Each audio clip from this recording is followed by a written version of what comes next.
And welcome back, everybody. Aesop Grimm here, and this is the continuation of our second Chronicle on Crusader Kings 3. This one we are playing as the Duke of Salerno. We're trying to become the King of Sicily. This is Royal Court, which I've enjoyed so far. It's been a quality DLC. Okay, man, she's a spitting image of her mother, huh? That's crazy. Wow. That's one of the things I really enjoy about the Crusader Kings series is that they have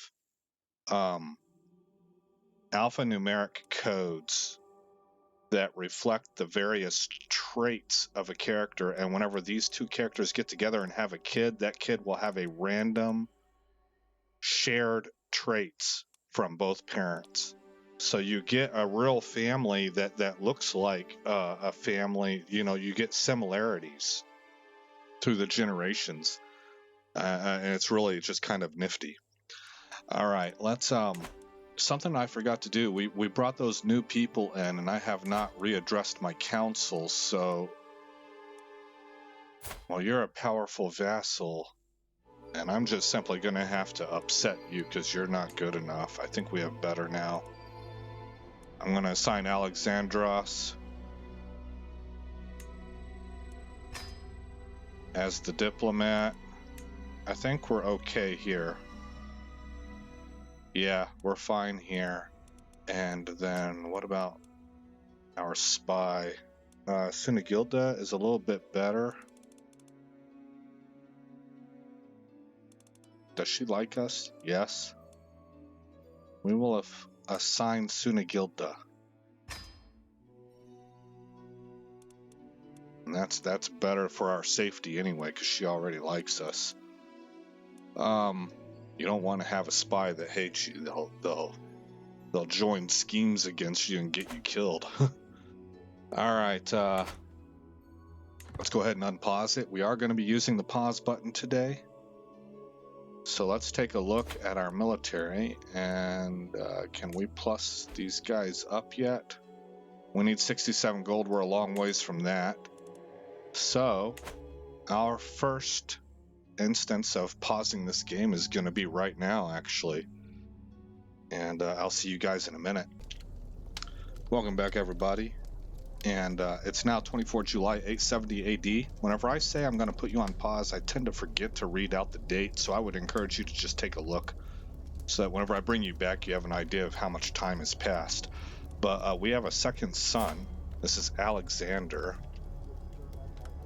I needed to Alt-Tab and make sure I was recording, that my hotkey for pausing worked. Alexander, I think we're going to probably give the stewardship trade, I believe. And we'll educate him ourselves. Alexander is fine for the name. Maybe it should be Alexander. Actually, let's go with a Roman name. Felix. Felix is good. Okay. So that's set. And I love this music, man. This background music has been really nice.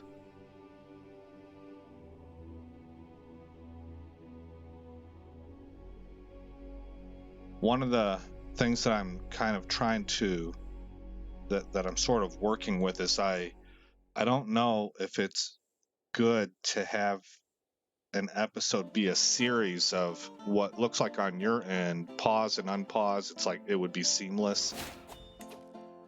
And you're getting quick briefings on what happened, but it's a whole series of that, and then you lose out on the passage, what I call the passage of time. You don't really feel the weight of the time that has passed, and you kind of don't have an idea of where we're at on the timeline. It's just you get a briefing like, oh, we just had a kid, and then I bring you back again. Oh, look, we're going to buy these troops right here. So I want to have a good mix between having you paused and getting you past stuff that doesn't really matter, where nothing's going on, and also having you in the game as time rolls on, so you can get that feel of the passage of time. Looks like our liege helped defend the Kingdom of Pannonia, and that war is over. We'll let this spin to January of 871, and then we'll go with the pause button again, I think. We're making 3.7 ducats a month, and we're trying to maximize our men-at-arms.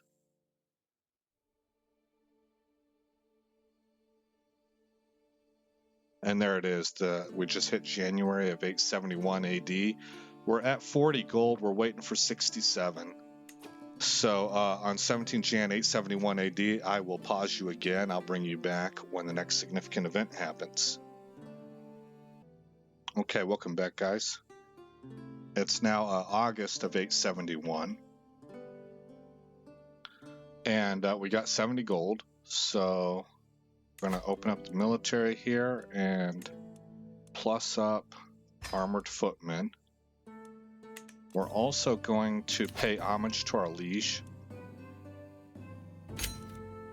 We're going to demonstrate submission only because we don't have anything else that I'm willing to give, and we don't have enough gold.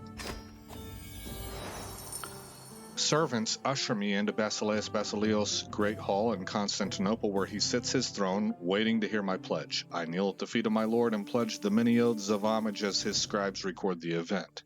With that, the ceremony is complete. I have nothing to offer my Basileus except my promise to faithfully serve as a vassal of the empire. Basileus bids me to arise and confirms his satisfaction, along with my rights to the lands I rule in his stead. Hail the Basileus. So we gain 35 prestige, he gains 10 opinion of us, and House Aquila gains 25 renown. Okay, good. I wanted to point out these guys are in a war. Oh, he's attacking Pope Nicholas for the Prince Bishopric of Tivoli. That's a bold strategy, Cotton. He's losing negative 18%. He wants the papacy's land. And it is a holy war, right? Yeah. What's that look like? How many people are in this thing? The Pope has 2,044 troops. Oh, he's only got 8. He don't have no help. Okay, man. When your ambition outstrips your capability, bad things happen. All right, I'm going to now place you guys on pause. See you in a little bit. And welcome back, everybody. Looks like it's January of 873 AD. I have a new perk here. We're going to take the building construction cost perk. And our son just gained the trait Bossy. Flavianus can often be seen ordering other children around. While he is concerned with getting things done the right way, getting things done his way is equally important. +1 martial and +1 stewardship. And we're at 52 gold. And really nothing else of importance has happened. Let's check in on here and see what's this dude's status. Negative 45%. That's not going to go well for him. All right.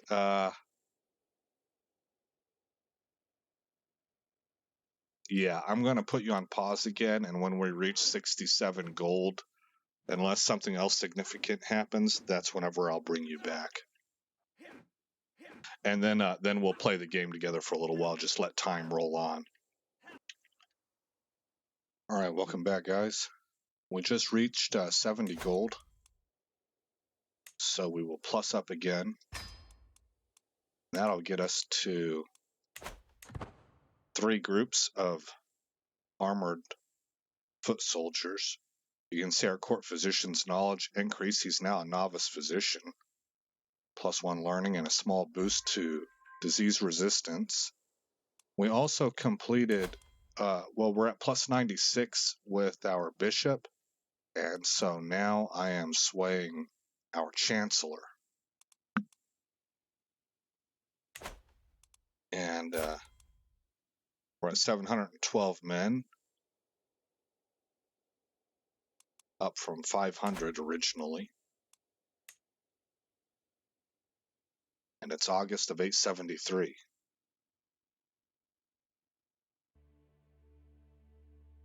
Oh, it looks like he lost.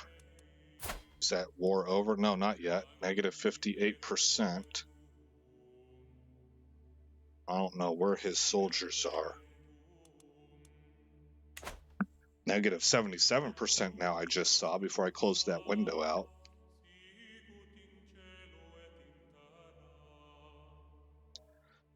This dude having his emirate fracture and break apart is going to be a positive for us. That's when we can seize counties like Camarda and then maybe eventually expand down here, but that's not going to come till later. I just want Camarda, then I plan on taking Napoli, and then maybe Cagliari if it's available. Or I might take Cagliari before I hit Napoli. Is Napoli part of the Byzantine Empire yet? It is. I think it starts out that way, actually. Oh, the Duchess is now has major scholarly expertise. Wow. 13 in learning. That's good. Our kids are all doing pretty good. 4 in martial. His brother Felix has a 3 in personal prowess. On my way to somewhere, I passed by a hill near a small village and noticed a young man and woman playing with their child. They look happy together, enjoying each other's company. Seeing happy people makes me irrationally irritable. That's funny. That warms my heart. They seem like good people. We get 10 piety for that. Okay, this is a good sign. This means that we are establishing ourselves and people are starting to be content with us as a ruler. And so the peasants, the peasant faction that was forming against me has disbanded because lack of interest, basically.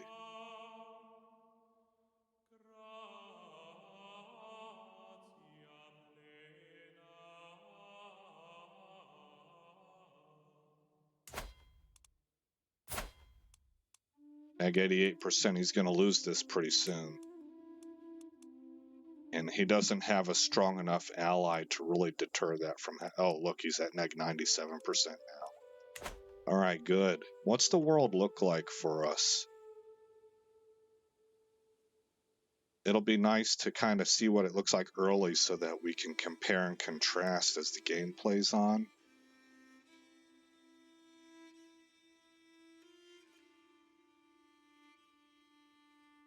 I like to look up here at Jorvik. I think Jorvik is bigger than the way that it starts out. They look like they're expanding pretty successfully. Alba has just formed. New culture. Oh, all right. Hey. Salerno has become Roman. So we are the culture head. And right away, we are going to begin researching plenary assemblies. That's going to take 55 years right now as it stands. And what that's going to allow us to do is to move to limited crown authority. Now, once we have that and we have hereditary rule, then we can enact the partition law, which I spoke about in I think, my intro video, but it might have been episode 1. We want to get this. Rulers, it allows us title revocation. And then we want to change our petition law from this, where it will create titles, even if we don't want to create them, to this, which means that we can even destroy titles. And what this will help with, I'll go over it in more detail when the time comes, when we actually have a succession. But what this allows basically is for you to pass more of your land and titles to your firstborn than this would allow. This will create more division and give any of the pretender children more titles. Okay. But now that I mention it, we need to have hereditary rule as well. We're not going to be able to do anything until we have this also. So title revocation alone, basically what I'm saying is I think I want to go another route. I'm going to go moats, I think. Moats would be discovered when? Also 55 years. Okay, because, yeah, let's start working on moats. And we'll X out of this and hit unpause. Okay, we're at 41 gold. How many troops do we have? 752. Let's use the pause button again, and I will see you guys on the next big event. Well, that really didn't take very long. We're in February of 875, and we got a stewardship perk. So we're going to take professional workforce, reducing construction time for buildings and holdings. There we go. And it's back into pause. I'll see you guys momentarily. Oh, wait a minute. Before I do that, let's order. Oh, we're almost there. Unpause it. We just need to get our income for the month.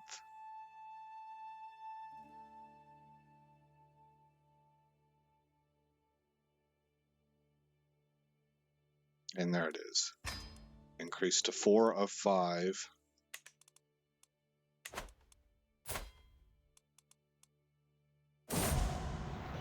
So we'll be at 851 here in a little bit. Have you ever heard of this saying? Sunagilda asks me one day while we're talking about this and that. Love is like ghosts. It is something everybody talks about, but few have truly seen it. I shrug as I fail to recall if I have heard of anything like that. With little desire to dwell too long on the matter, I say vaguely, maybe I have. That maxim has been on my mind a lot lately, she explains. I was wondering, what do you think about it? It's just some words. I don't really care either way. Makes sense. True love. A bunch of drivel, I say. Killjoy about true love. While not wrong, it means love is a priceless treasure.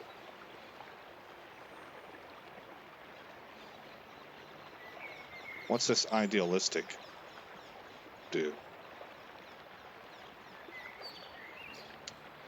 I've got an heir and a spare. I don't feel like I need the extra fertility right now. I disagree. Love is everywhere. Just look. Ghosts, too. No. I'm going to take that 35 prestige. It's just words. I don't really care either way. All right. Alexandros was swayed. He's at plus 16 now. We are still waiting for this county to convert to Orthodoxy. And, oh, you know what? Is my chaplain doing anything? No. Let's just see if he can... Oh, boy, 11 years because he's terrible. Okay. And I've got that claim. Yes, I do. On Camarda.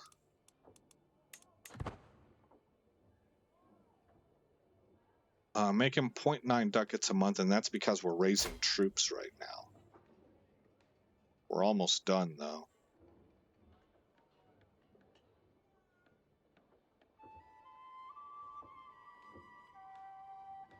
Okay, now we're back to 3.3 ducats a month, which is pretty good for having just one county.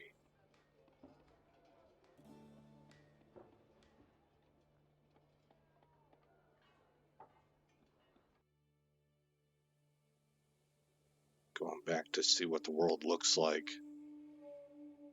We have this up here for the Byzantine Empire.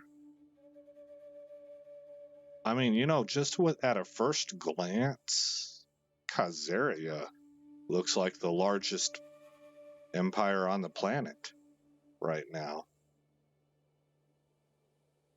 You could fit 2 Byzantine empires in there. You could, I think, fit almost 4 West Francias. Which, speaking of which, it looks like they're in a war with each other. Yeah, there's an independence war. They want to form Aquitaine down here, I'm pretty sure.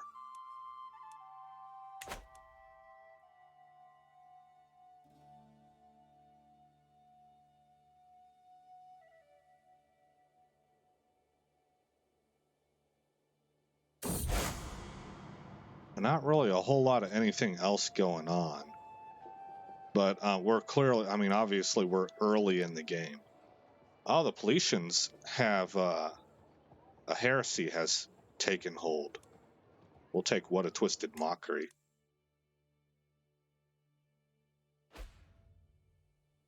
Again, we'll play until the new year, 876, and then I think I'll put you back on pause. But this helps give you a sense of the time passing. I think this is a good way to do it. I'm not sure. I'm kind of just operating off instinct, and I may not have everything kind of dialed up on point. But so if you have any feedback, I'm listening. I'll read that commentary. I always read the comments on my channel. The only exception is that sometimes comments go to the spam section where I have to approve them. It puts it in a category called likely likely spam, and then I have to manually approve it, but I don't get a notification of that. Maybe I do in my email, but I don't check my email a whole lot for my gaming account email. Oh, look, they just broke up. Yeah. So this is going to be easier to take now because he doesn't have as many troops. He's just this. Normally, Italy takes Bari also, but that didn't happen this time. That's really rare. I guess maybe they were able to fend him off at the beginning of the game because I think they start out at war. But yeah, he's got 867 troops and no allies. He has the Herculean trait. Huge health boost. And +8 prowess. That's amazing. Okay, and for us, we have 868 troops.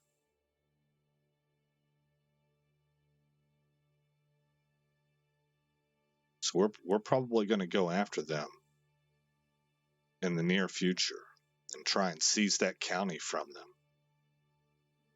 But we're not quite there yet.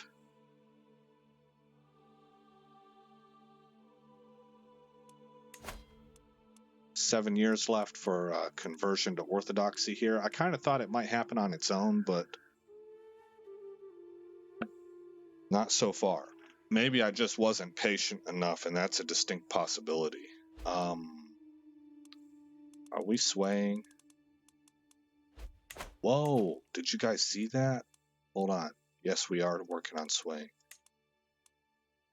The Serene Queen Ermengarde of the Kingdom of Italy is looking for a suitable spouse and alliance. Her father, was decapitated by Hildebert Dieu. Oh my goodness. Oh my goodness.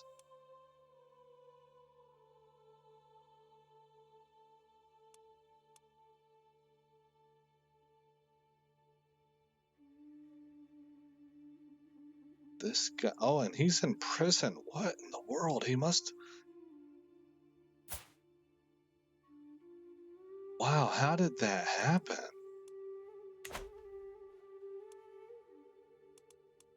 Spoleto is independent now. And she's looking for a husband, probably matrilineally. She's a Carling. She's got the strong trait. I don't have anybody to offer her that she would accept.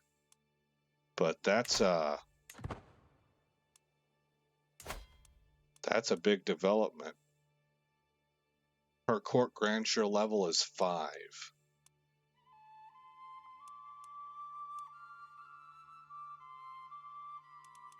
Oh, I wasn't able to go check her court out, I guess. I clicked on that button and it didn't really do anything. Oh, whoa, she died.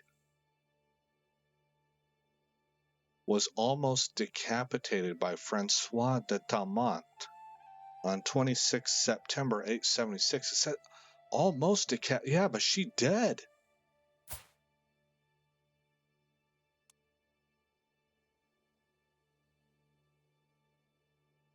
I don't understand why it says almost decapitated. Was it a botched execution? Ugh.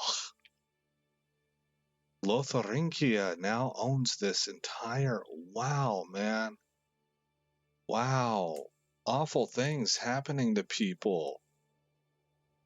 He's got a grandeur court level of 4, and we can check his court out. Oh, there is a mod that would allow me to zoom in. Maybe I need to get that mod, but I don't see the ranking. Ranked 14th in the world. Okay. Wow, man, some big happenings there. Phew, live in a violent world, huh? Welcome to the Middle Ages. All right, we're coming up on 67 gold again. We're going to be able to get the fifth group. There we go. And next we'll be adding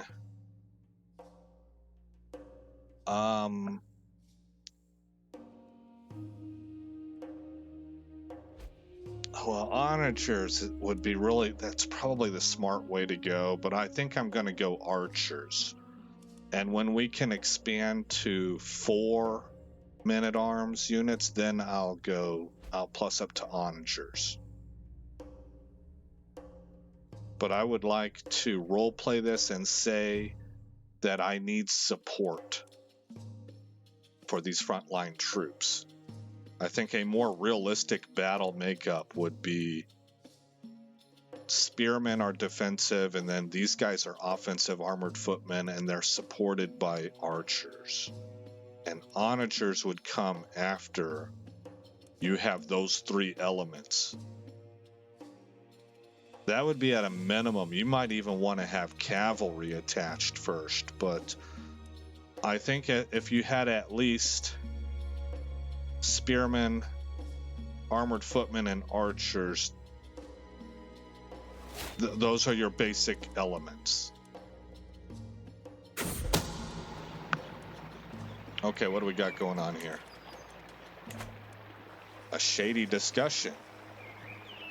I am passing through the castle gardens for a morning walk when a soft breeze carries the voices of Gundwald and Napoleon to my ear. The 2 courtiers are talking to each other in a secluded spot nearby, frequently glancing around to make sure nobody is listening. While it is hard for me to make out most of their words from a distance, it is clear that their discussion relates to Mayor Zotto, who hates me, so I do not care what happens to Mayor Zotto. I'm probably sure it's nothing important. You lose 10 dread. That's fine with me. I don't care. I don't care about what happens to Merzotto. Centralization. Development growth in Rome capital is increased by 0.3 per month.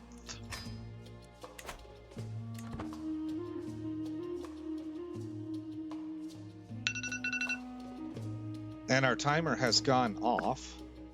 It is May, the end of May of 877 AD.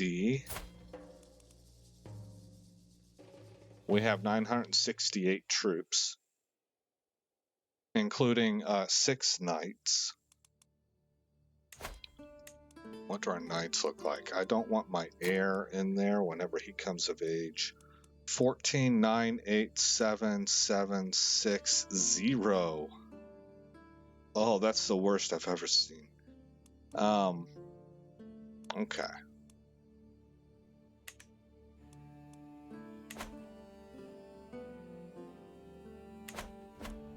Oh, how old are we? We're 28 years old with 2 kids. And Flavianus is the one that we're most interested in. 2, 6, 3, 3, 4 with 4 prowess. And his brother, Felix, is actually outpacing him, even though he's younger when it comes to personal prowess, but not doing so good anywhere. Like, that diplomacy is pretty awful. So he's a fighter, he's a brawler. He's the one that got the bossy trait. Oh, they both got the bossy trait. All right, let's save the game. And if we scroll out, you got a quick snapshot of what the world looks like in 877 AD for this game. And again, I'm Aesop Grimm. Thank you for coming by the channel. I hope you like what you saw. More importantly, I hope all is well in your neck of the woods. And I will see you in the next episode where this story continues.